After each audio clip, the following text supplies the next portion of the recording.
हे आहे आपल्या हक्काचे चॅनल आणि आपण पाहत आहात Chanakya news Marathi. Janubai city phase 1 घेऊन येत आहे सुमारे 7 एकर क्षेत्रफळ असणारा कलेक्टर एने प्लॉटचा भव्य प्रकल्प।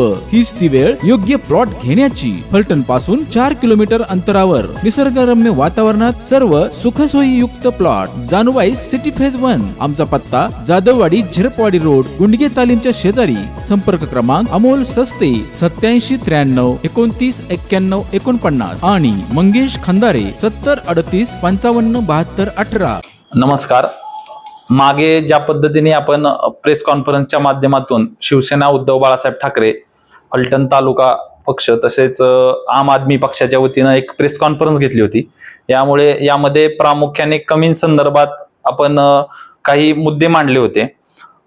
त्याच बरोबर आपण याच्यावरती एक लढा उभा करणार आहे असं आपण त्यावेळेस आवाहन केलं आणि त्यालाच अनुषंगून आज 11 तारखेला परवा दिवशी कमी संदर्भात आम्ही जिल्हाधिकारी यांना जो काही शासनाचा GR आहे 2008 जे काही परिपत्रक आहे त्याच्यानुसार 80% स्थानिक जे काही भूमिपुत्र आहेत त्यांना कुठलाही सूक्ष्म लघु मध्यम किंवा विशाल उद्योग उपक्रम असेल तर त्याच्यामध्ये प्राधान्याने त्यांना तिथं नोकऱ्या मिळाल्या पाहिजेत असं शासनाचं परिपत्रक असताना कमीज कंपनी संदर्भात मात्र बाहेरील बरेचसे कामगार त्या ठिकाणी काम करत आहेत। स्थानिक भूमिपुत्रांना त्याच्यामध्ये न्याय मिळत नाही आणि म्हणून जिल्हाधिकाऱ्यांना आम्ही भेटून ज्यावेळेस या परिपत्रक निदर्शनास आणून दिल्या सगळ्या गोष्टी त्यावेळेस त्यांच्या म्हणण्यातून असं आलं की कमिन्स कंपनी असेल किंवा जॅक्सन इन कंपनी असेल या संदर्भात प्रशासनाकडे आजपर्यंत कुणीही हे परिपत्रक घेऊन किंवा या कायद्यानुसार किंवा परिपत्रकानुसार काम होत नाही असं कुणी आलेलं।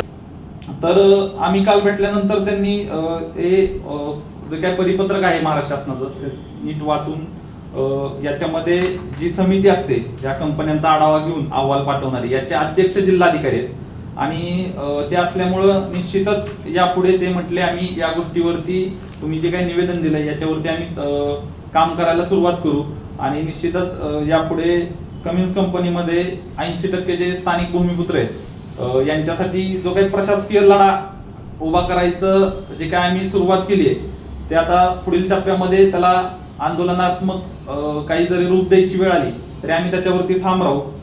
त्याचबरोबर जो दुसरा मुद्दा आम्ही तिथं उपस्थित केला की जे काही कमिन्समध्ये कॉन्ट्रॅक्टिंग आहे तर समान वेतन असा एक कायदा आहे। त्या कायद्याअंतर्गत जे काही कामगार एका श्रेणीमध्ये काम करतात त्या सर्व कामगारांना समान वेतन असेल किंवा जे काही तिथं सुविधा उपलब्ध असतात त्या समान पद्धतीने दिल्या गेल्या पाहिजेत। पण कमिन्स मध्ये तसं होत नाहीये। म्हणजे जे कॉन्ट्रॅक्टिंग च्या बेसवरती कामाला लागलेली मुलं आहेत त्यांची जर पहिली शिप असेल तर पहिली शिप साधारण 5 वाजता चालू होते आणि ह्या मुलांना त्याच्यामध्ये त्या शिपमध्ये त्यांना जेवण पण दिलं जात नाहीये आणि पगाराचा तर काय सगळा भट्ट्या बोळच आहे। कॉन्ट्रॅक्टिंगच्या माध्यमातून ते पैसे कॉन्ट्रॅक्टिंगला जातात आणि मग कॉन्ट्रॅक्टर हव्या त्या दरामध्ये त्या कामगारांना पैसे देतो तर त्यांना समान सुविधा तिथं मिळाल्या पाहिजेत।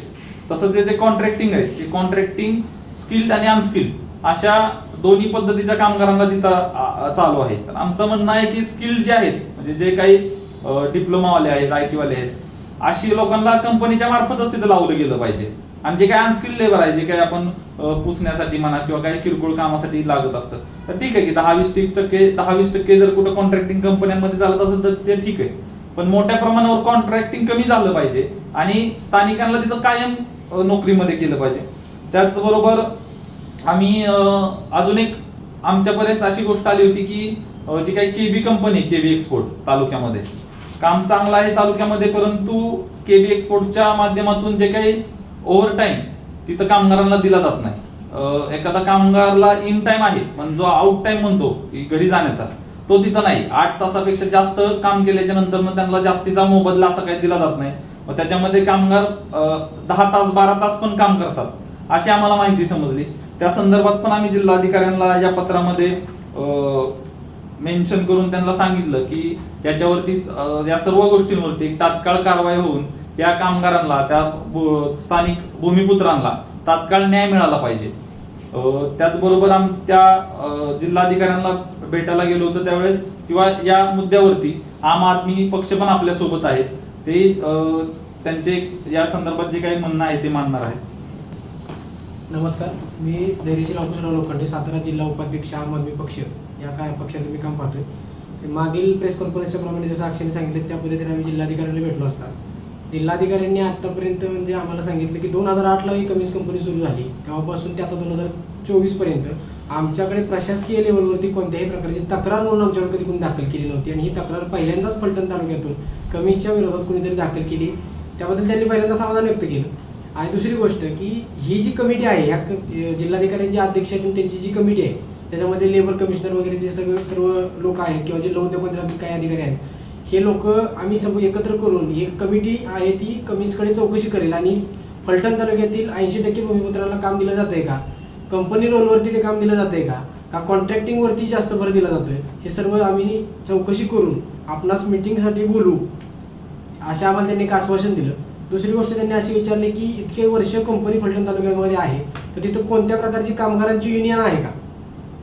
तर ज्यावेळेस आम्ही त्यांना असं उत्तर दिलं की ज्यावेळेस युनियन करण्याचा प्रयत्न इथल्या कामगारांनी किंवा इथल्या एम्प्लॉईनी केला त्यावेळेस काही राजकीय हस्तक्षेप होऊन त्या मुलांना दाबण्यात आलं किंवा त्यांच्यावरती काही खंडणीचे गुन्हे वगैरे असे दाखल करण्याचे प्रयत्न झाले. त्यामुळे या फलटण तालुक्यातील सुशिक्षित बेरोजगार हा किती हेल्पलेस झालेला आहे. मी होपलेस नाही म्हणत, हेल्पलेस म्हणतोय. का तर की आज कोणालाही या गोष्टीचं काही पडलेलं नाहीये, फक्त राजकीय स्टंट करायचे आणि कुठल्याही प्रकारची शासकीय लेवलवरती तक्रार न देता किंवा कोणताही पाठपुरावा न करता हवेत गोळीबार 4 ठार असे म्हणल्याप्रमाणे फक्त गेटवर धडका द्यायच्या, अशा ज्या काही फलटण तालुक्यामध्ये नवीन परंपरा किंवा नवीन ट्रेंड जो सुरू झालाय हा थांबवून की लोकप्रतिनिधींनी सुशिक्षित बेरोजगारांना या फलटण तालुक्यातील भूमिपुत्रांना 80% रोजगार हे कंपनीच्या रोलवरती मिळवून द्यावेत आणि त्यांचा जो CTC आहे जो 24,000 दिला जातो त्याप्रमाणे पगार त्यांना दिला जावा आणि कॉन्ट्रॅक्टरने कोणत्याही प्रकारचे त्यात मारामारी न करता किंवा मुलांचे PF कट न करता किंवा त्यांना दिली जाणारी कुठली फॅसिलिटी ही कमी न करता त्यांना जो सर्व्हिस चार्ज कंपनीकडून मिळतो त्यात समाधान मानावं आणि बेरोजगारांच्या तळतळाट घेऊ नये अशी एक माफक भावना व्यक्त करतो. जास्त बोलणार नाही, याच्यावरती आमचा हा प्रशासकीय लढा हा सुरूच राहील. याच्यामध्ये सुशिक्षित बेरोजगारांना आम्ही आवाहन करेल की आपण जितके लोक आम्हाला सपोर्ट कराल तितका लढा हा आम्ही ताकदीने लढू शकतो, एवढंच एक आवाहन करेल आणि मी माझे 2 शब्द संपवेन. श्री डेव्हलपर्स निर्मित स्वप्न तुमचे पूर्तता आमची. फलटण पासून अगदी 5 मिनिटांच्या अंतरावर असलेले ज्ञानाई पार्क तब्बल 120 गुंठ्यांचा भव्य असा सर्व सुविधायुक्त निवासी प्रकल्प. प्रति गुंठा 3.99 लाखांपासून पुढे.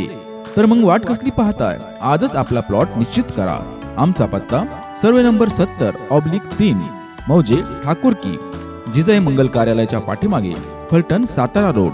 संपर्कासाठी मोबाईल नंबर 92 093 13009.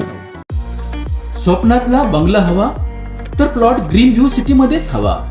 फलटण शहरापासून अगदी थोड्याच अंतरावर असलेले ग्रीन व्ह्यू सिटी हीच ती वेळ योग्य प्लॉट घेण्याची. Green view city Kurwali Khurd. Booking संपर्क विनोद घाडगे. मोबाईल 99 22 64 31 04.